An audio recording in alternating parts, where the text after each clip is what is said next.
सुप्रभात प्यारे बच्चों, मैं कपूर चंद्र यादव, अध्यापक श्री जगन्नाथ मिश्र इंटर कॉलेज पूरे भैरव मिश्र। प्यारे बच्चों, आज मैं कक्षा 10 की पाठ्य पुस्तक में रचित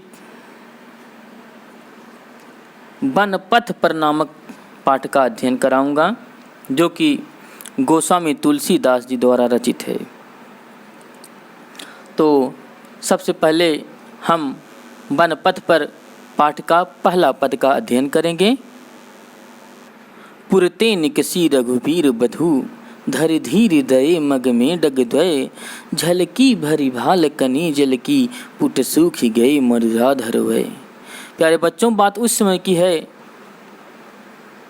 जब भगवान श्री रामचंद्र जी अपनी पत्नी सीता जी की और छोटे भाई लक्ष्मण के साथ वन के लिए प्रस्थान किए थे।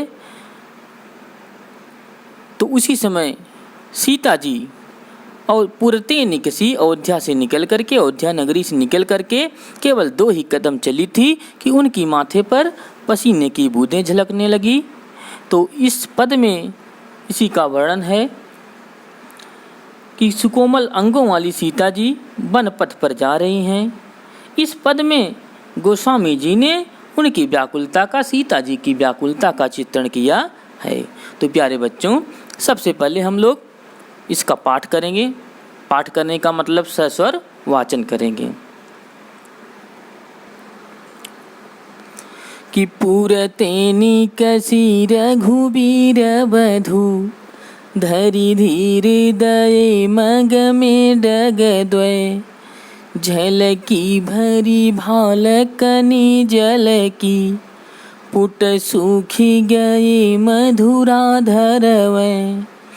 फिर बूझती है चलनो यब केतिक, ऊपर न कुटी करी हों कीत हैं, तिय की लखिया तूर तापिय की, अखियायती चारू चली जल चै।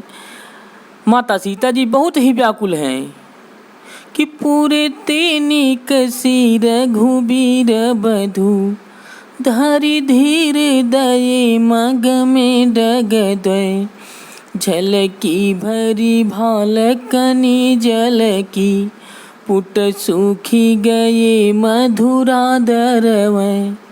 फिर बूझती है चलनो यब केतिक, ऊपर न कुटी करी हों कीत हैं, तिय की लखिया तूर तापिय की, तिय की लखिया तूर तापिय की, अखियायती चारू चली जल चै, अखियायती चारू चली जल चै। तो प्यारे बच्चों, ये था सस्वर वाचन। आप लोग संदर्भ, इसमें क्या पूछा जाता है? संदर्भ, प्रसंग और व्याख्या और काव्यगत सौंदर्य। संदर्भ में आप लोग क्या लिखेंगे कि प्रस्तुत छंद महाकवि गोस्वामी तुलसीदास द्वारा रचित कवितावली के अयोध्या खंड से उद्धृत है। यह हमारी पाठ्य पुस्तक के काव्य खंड में वन पथ पर शीर्षक के अंतर्गत संकलित है। प्रसंग में क्या लिखेंगे? प्रसंग में लिखेंगे सुकोमल अंगों वाली सीता जी वन पथ पर जा रही हैं। इस पद में गोस्वामी जी ने उनकी व्याकुलता का चित्रण किया है। अब चलिए व्याख्या देखते हैं कि पुरते निकसी रघुबीर बधू। पुरते मतलब नगर से। किस नगर से? अयोध्या नगर से। निकसी मतलब निकली। रघुबीर बधू मतलब राम की प्रिया जानकी जी, राम की पत्नी, श्री रामचंद्र की पत्नी जानकी जी। तो पुरते निकसी रघुबीर बधू। तो गोस्वामी तुलसीदास जी कहते हैं कि राम की प्रिया जानकी जी जैसे ही पुरते निकसी मतलब अयोध्या से बाहर निकलकर, धरि धीर दये मग में डग दय। धरि धीर मतलब धैर्य, धीर मतलब धैर्य, धैर्य मतलब धारण करके, धैर्य धारण करके मतलब कि बड़े धैर्य के साथ, दये मग में मतलब मग में मतलब रास्ते में, डग द्वय, डग मतलब कदम, द्वय मतलब दो, दो ही कदम दये मतलब धरे।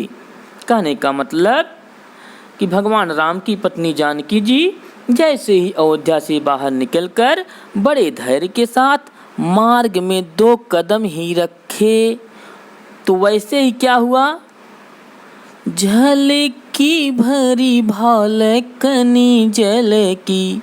माता सीता तो हमेशा महलों में रही थी, ककड़ीले पथरीले रास्तों पे कभी चली नहीं थी। आज अयोध्या नगरी से निकलकर केवल 2 ही कदम चलती हैं तो झलक की भरी भाल कनी जल की। भाल मतलब मस्तक माथे पर, जल मतलब जल, कनी मतलब बूंदें, झल की मतलब झलकने लगी। तो जैसे ही 2 कदम चली थी माता सीता जी के माथे पर पसीने की बूंदें झलकने लगी। कहने का मतलब कि उनके माथे पर पसीने की बूंदें आ गई। पुट सूखी गए मधुरा धरवें, माता सीता जी इतना थक चुकी थी कि उनके दोनों मधुर आधर, मधुर मतलब मधुर कोमल, अधर मतलब ओंठ, उनके दोनों ओंठ भी क्या हो गए थे, सूख गए थे। फिर बड़े ही व्याकुलता के साथ अपने पति श्री रामचंद्र जी से सीता क्या पूछती हैं, फिर बूझती हैं चलनो यब केतिक। मार्ग में थोड़ी ही दूर चल के माता सीता जी बहुत ही थक जाती हैं और सोचती हैं कि पता नहीं अभी कितना दूर और चलना होगा, पत्तों की कुटिया रहने के लिए कहाँ पे बनाएंगे। फिर भगवान राम अपने पति स्वामी अपने राम से पूछती हैं, सीता जी अपने पति राम से पूछती हैं क्या, कि फिर बूझती हैं चलनो यब केतिक। फिर बूझती मतलब पूछती हैं, चलनो यब केतिक, केतिक मतलब कितना, अब मतलब अभी चलनो मतलब चलना होगा कि हे स्वामी अभी कितना और चलना होगा। ऊपर न कुटी करी हूँ कि तू है, और पत्तों की कुटिया आप कहाँ पे बनाएंगे। पर न कुटी पत्तों की कुटिया करी हूँ कि तू है, कहाँ पे करेंगे, कहाँ पे बनाएंगे। तो अपनी पत्नी सीता जी की इस व्याकुलता को देख करके भगवान राम की आंखों में आंसू आ जाते हैं बच्चों।